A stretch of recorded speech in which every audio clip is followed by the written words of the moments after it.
jobs, fracking, pension reform, liquor, judges, and the Pennsylvania state budget. We have it all with State Representative Kerry Benninghoff. A new edition of WHVL's For the Record starts right now.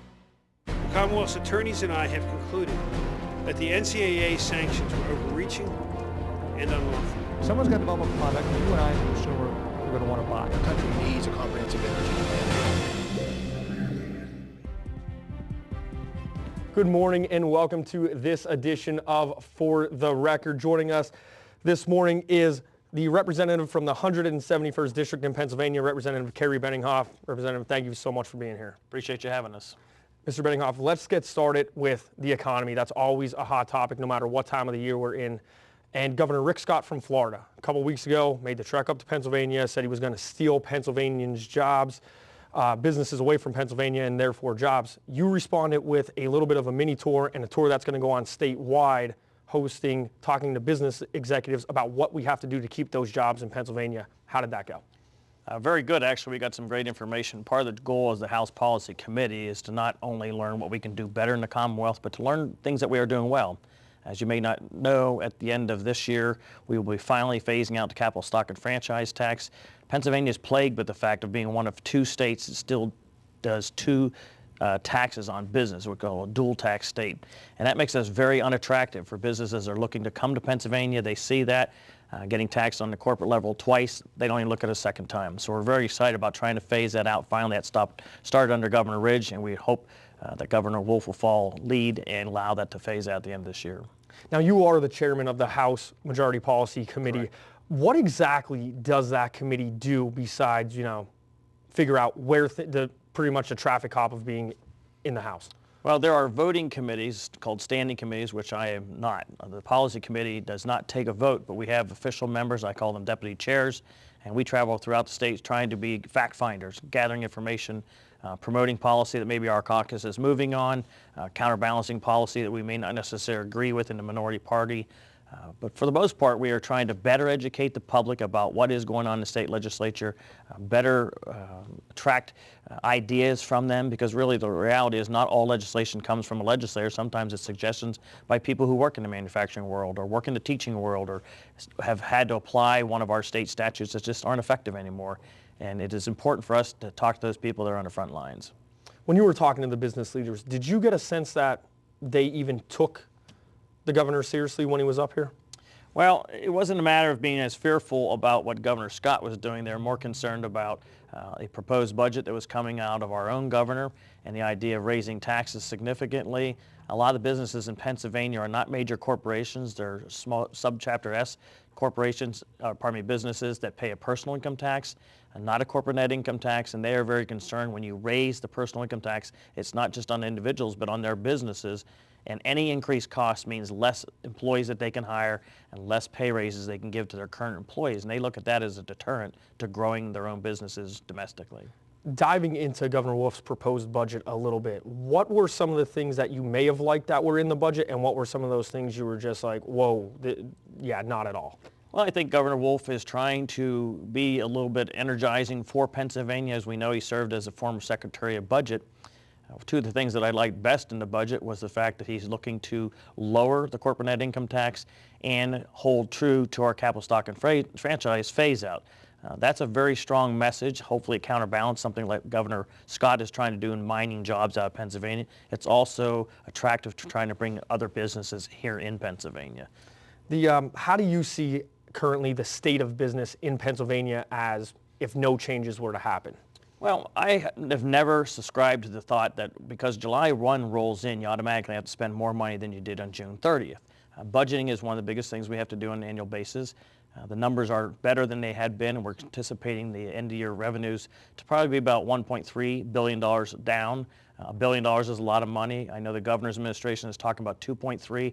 I think they're off on that, and I'm glad that it's $1 billion less. That said, I really think we can start from last year's budget as a baseline, make whatever adjustments we need to in there to address fixed costs, debt servicing, and those demands on us, whether it's increased in employee health care costs, and still meet the June 30th deadline. To be raising all types of different taxes in order to have more money to spend is an issue of choice. I believe we can pass a responsible budget fund those organizations and entities that we appropriate money to without having to raise the taxpayers on individuals. You mentioned that there was more money you expect more money to be able to be spent this year than in previous years. I'm guessing that the transportation bill and the increase in the gas tax had something to do with that. Pennsylvania now has one of the highest gas taxes in the country. When gas prices were down close to $2 a gallon, Pennsylvania was still upwards of $2.20 average price per gallon. Any, fire back from that, and maybe in the future we'll be looking to maybe peel that back a little bit? Two things I'd say is, number one, the liquid fuels tax is different than our general budget. Our general budget deals with other different taxes. The taxes that we raise in order to fund our roads, bridges, highways, railways, and airports is done through liquid fuels taxes. You and I who utilize the commodity pay the price. We pay tire taxes and things, but that's separate offline from the state budget. The reality is haven't got a lot of pushback on it. Granted, prices have been down significantly from the almost $4 that they were several years ago. But I also think that we sent a message out across Pennsylvania and said, we have to pay the piper if we want to have quality roads. One of the things that people don't realize is we have about 43,000 miles of roadway to take care of, about 25,000 bridges. And out of those 25,000 bridges, we try to repair or replace 300 of those a year. That's a lot of work, a lot of money. It is a price we pay for the beautiful valleys, ridges, and streams that we have here in Pennsylvania, which is unique compared to some of our neighboring states. You drop over the border and drop into Maryland, it gets pretty flat. They have sand-based topography where we have limestone. For us to put a bridge structure in, we have to do a lot of blasting and digging, and it's not that easy to do. But the reality is, I think the former Secretary of Transportation, Barry Shoke, did a good job getting the message across. There has been no increase in 18 years, and if you want smoother quality roads, we have to do this. And it is those people using it will pay the price. That's separate from the state budget. So to repeal that back, I think, becomes antiquated and does not help really get us where we want to be. People need to understand a good quality transportation system, both railway, airports, roads, and bridges, is also part about building a strong economy and getting people's goods and services to the market all across the country. It's definitely a complicated issue in terms of what you're paying for taxes, and where that tax money's actually going. And coming up on For the Record, we'll get into shale gas, we'll get into public pension, and of course, we're going to talk liquor. Stay with us. You are watching WHVL's For the Record. Welcome back to For the Record. Joining us in the studio, Representative Kerry Benninghoff and Representative wanted to talk about shale gas. It's always a hot topic. Environmentalists against fracking, you're either for it, you're against it. There's a couple new regulations coming out with it, but the shale gas severance tax and impact fee, what's the difference for the state? Well, first of all, fracking is a process that we have been using here in the state of Pennsylvania for over 75 years. Out in the western parts of the state and some of the shallow wells, they have been using this process.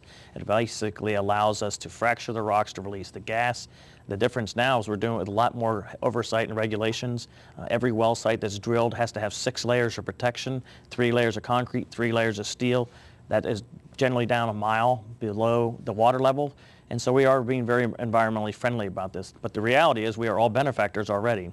People don't realize that some of the electricity used on a day-to-day basis is produced by natural gas. It's produced better, faster, cleaner by using natural gas in the old days when we used coal, which we still use a lot of coal for that as well.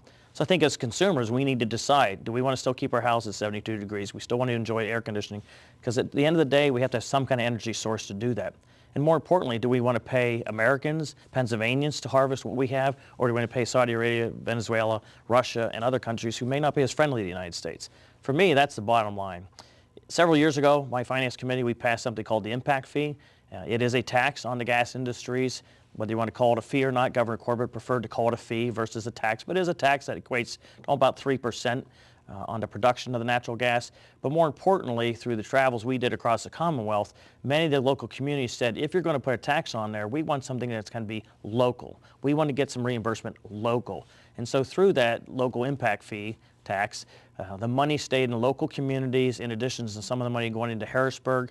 We were able to replenish a fund called the Hazardous Waste Cleanup Fund, and that was a fund that was going to sunset in 2014, and that was actually cleaning up coal waste. had nothing to do with the natural gas industry, but they agreed to put millions of dollars into this fund, and it'll continue in perpetuity. The impact fee is a locally assessed fee to try to help offset any infractions on the roads or in the natural environment. But the reality is we regulate these companies tremendously because we want to have a safe environment. We can, through today's technology, harvest fuel smart and safe at the same time. As you know, the current administration wants to put something called a severance tax, which has been done in some other states in addition to this. Under Act 13, if they impose a severance tax, which I call an energy tax, it's taxing your energy, it repeals the impact fee. In the local communities, many of our townships and boroughs around here will no longer get that money. It's automatically repealed. That's going to be a negative impact on their budgets, what they depend on that for a lot of local projects. What would be the issues with maybe taking the impact fee, it's at 3% now, and maybe boosting it, say, to maybe 3.5%, maybe 4.5% to get some more money into the local economies? Is there any pushback from the industry on that? Well, I think you have to decide, why do you want to tax the industry additionally? There are others who will argue, is it fair to tax one industry because they're extracting something out of the ground? You know, we currently don't tax people to extract, if you're going to call it an extraction tax, to extract sand, water, oil, or other commodities that are naturally given. For some, it's just a new pool of money, and it goes back to the earlier dialogue you and I have had. If it's about taxing somebody else just to get more money to spend, I'm not sure if that's necessarily fair. You can always justify finding a way to tax someone other than yourself to pay for things you want. I personally like to govern on the lines of government staying within their means, not spending more than what they need. This administration wants to tax them more so they have more money to spend. You're talking about increasing a state budget by almost $5 billion by raising personal income tax, sales tax, and imposing a Marcellus shale tax. I'm not sure if that says to people who are looking to come to Pennsylvania that you're a tax-friendly state. You mentioned the coal industry in Pennsylvania. We've had a member of the Pennsylvania Coal Alliance, the director, John Pippy, on here. What do you think of President Obama's EPA regulations that essentially could put the coal industry out of business in Pennsylvania? I think that's taken a lot of hard-working people's jobs away. I think these are people that help build America. Whether you like coal or not, the reality is it's a cheap energy source that allows us to produce energy and electricity much cheaper.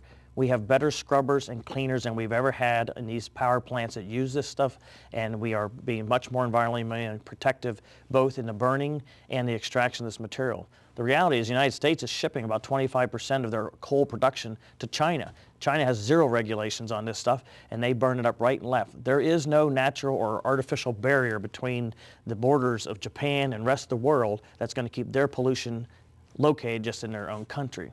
We as a country have got to decide whether we're not going to be energy independent and depend on our own resources, or we're going to depend on countries, many of which who hate us. Governor Corbett never responded with a plan to the EPA regulations. What is the state's plan currently right now, and how is the legislative going to go out and say to the EPA, no, you can't do this within our state? Well, I think you're going to have some conflict there. Obviously, you've got an administration, a Democrat executive office who may believe one way. I think the Republican-controlled House and Republican-controlled Senate believe that we want to have free competition, whether it's through wind, solar, nuclear, coal, oil, whatever type of resource. You've got to have a multifaceted portfolio. Not one of those resources are going to meet the energy needs unless we as Pennsylvanians are willing to dramatically curtail our utilization of energy. Well, as prices have gone up and down, we've seen that people do not diminish their own utilization very much. People like the comforts of air conditioning. We've got generations who have never done without air conditioning. They live in it, they get in their car with air conditioning, they go to school, work, and air conditioning, and they crawl right back into it when they go back home.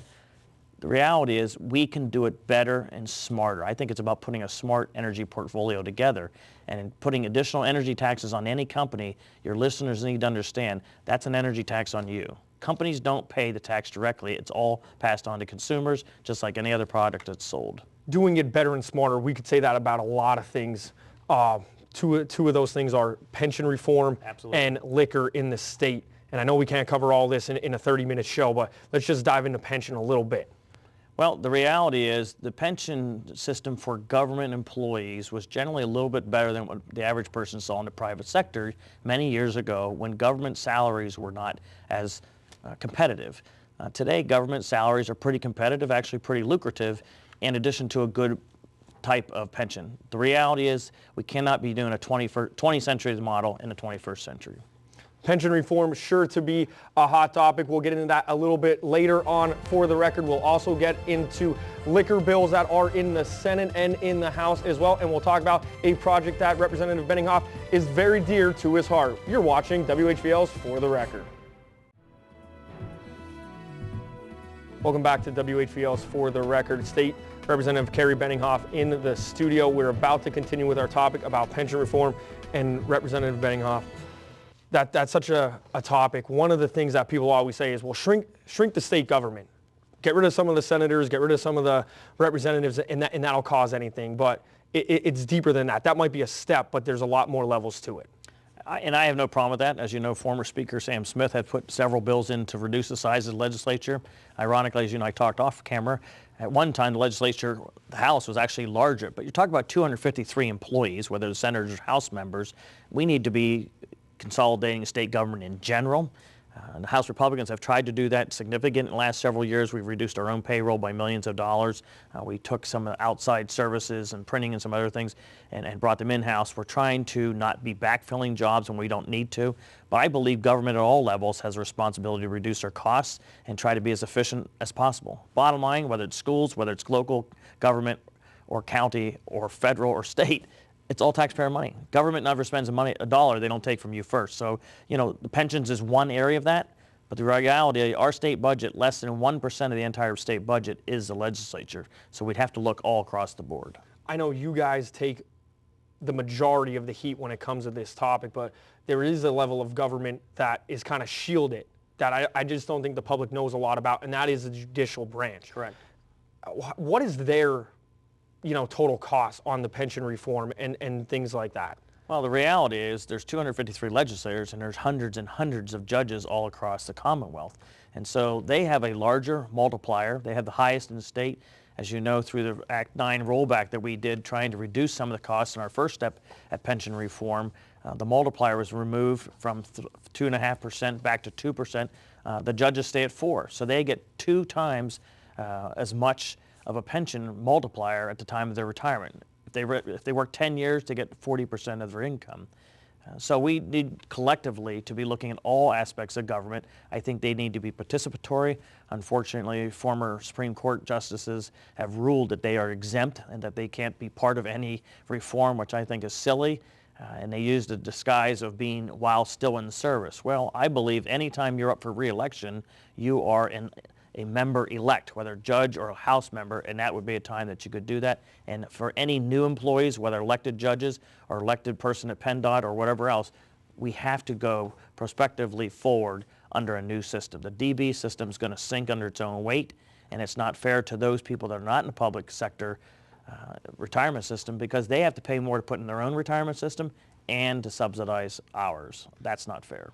There's problems with the judges here in Center County, whether it has to be dealing with maybe a forged signature on a document, whether it has to be dealing with the right to know. Here I have your memorandum that you sent to all House members about the Right to Know Act, and that actually has to do with stuff going on with the bench, and that's the right to know for jurors who are on high-profile cases, maybe such as the Sandusky case, that their information should not be privy to the public. Yeah, mine basically is trying to protect the duty of a juror and actually the privacy of their names and their addresses being let out. I think it's important that we get people to serve on a jury, and some people have done it and others have found reasons not to do it. I think all of us want to have a fair trial, so we ought to all be willing to serve. But people should not have to be frightened with today's technology that their name and address may be left out. And I specifically don't think the government should be supplying that. And so if people are honest and want to serve as a juror, they should have that protection. So I've introduced that bill. That doesn't have anything to do with some of the things going on here in Center County, but it would affect county jurors. And ironically, the thought came in my mind when I got selected for jury duty, and across the room was my daughter who also got selected for jury duty, and I got tossed out twice and she was kept for 2 different court cases. And I thought about that, everybody sits on the jury as somebody's daughter, brother, son, and I think we as the government owe the protection to protect their privacy of their names and addresses. In a little bit of personal opinion, how frustrating is it for you being a representative, and then seeing lawsuits against judges or motions constantly going, saying this judge failed to do this at a lower level, and then the higher court overturns it. It seems like that's happening more and more often, not just in Pennsylvania, but all across the country. Well, I don't like the lawsuit issues against each other, and I don't like that as a taxpayer, because anybody that works in government that sues their government body that they work for is suing the taxpayers. And so you got one public official who's suing another one, and at the end of the day, the losers there is a taxpayer because they got to pay for both lawsuits, and I think that's ridiculous and just not a good, efficient way of spending taxpayer money. I did want to bring up one thing before we ran out of time. You have started the Cancer Caucus in the State House. Just tell us a little bit about that. The reality is it's a bicameral function. I have it between the House and the Senate. It's more effective in the House currently, and the goal is to educate our members about some of the services and breakthroughs in technology and therapies that are going here on the Commonwealth. We meet on a quarterly basis. We've traveled to Penn University to learn a little bit more about our T-cell therapy that they're doing as a breakthrough in cancer treatment. And I think as policymakers, we need to be better educated, because we are voting sometimes on appropriations that help these medical schools, these teaching schools, and these hospitals. And we're very blessed in this state to have tremendous facilities, and we need to be better educated about it. So we are doing our best through the Cancer Caucus to do that. Sounds like a great thing that you guys are doing down there. Wanted to dive in. We have about 1 minute and 15 seconds left. Sure. The liquor bill. And I know it's only 1 minute and 15. It's hard to get everything, but you guys recently just passed out a bill. Just tell us a little bit about what's in the bill and if people are happy or not happy. Speaker Turzai has offered the bill. House bill, it was 590 at one point. We passed it out of the House over to the Senate. Basically gets government out of the liquor business. It is probably one of the top polling things that the average citizen says, why is government in this business? And when they're polled, they say 78, 79% get out of it. The reality is Pennsylvania at one time was making wines, pricing wines, wholesaling wines and liquors, and then also policing it. The government doesn't belong in that business. You as a consumer have demanded choice in healthcare, education, and other arrays of life. Why should we be controlling this? We're one of 2 last states that do this. It's antiquated, it's out of control, and it's also an opportunity for us to sell off those licenses. There's a one-time hit for some money, but there's also an opportunity in perpetuity to generate additional dollars through private sector growth of new entities that would be doing the function that government should no longer be in. We don't sell tobacco. We don't sell pharmaceuticals. We shouldn't be selling alcohol. I don't think you're selling cars either, red ones, black ones, blue ones, or anything like that. Representative Benninghoff, thank you so much for being here. It was a pleasure to meet with you. My honor. Glad to keep our people informed about what's going on. And thank you for watching WHVL's For the Record at Home. We here always strive to keep you up to date on any of the topics facing the state of Pennsylvania. Have a great day.